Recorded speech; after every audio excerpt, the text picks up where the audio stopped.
চলে গেলে আমাদের মুসলিম ভাইরা কিনলো, কিনে রাস্তায় খারাপ করে কাটলো, তোমরা নিয়ে চলে যাও। তোমরা কেন, তোমাদের তো মাথা, তোমরা কেন বিক্রি করতে আসছো?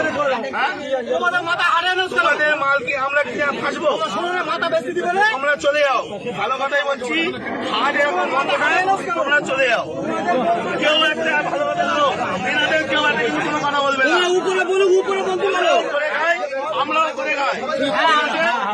এখন কথা হচ্ছে ওনাদের মাথা ওনারা বেঁচে দিচ্ছে, আমাদের মুসলিম ভাইরা কিনছে, কিনে ফেসে যাচ্ছে, ওনারা টাকা টেনে বাড়ি চলে যাচ্ছে, আর কিন্তু কোনো সমস্যা নেই।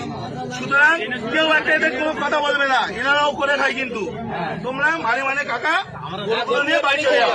সরকার যতক্ষণ না নির্দেশ দিচ্ছে কি হবে, কেউ কোনো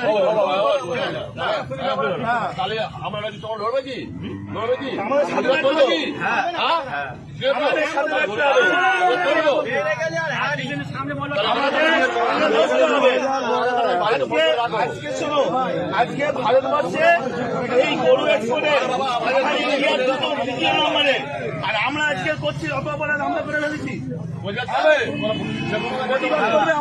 আমাদের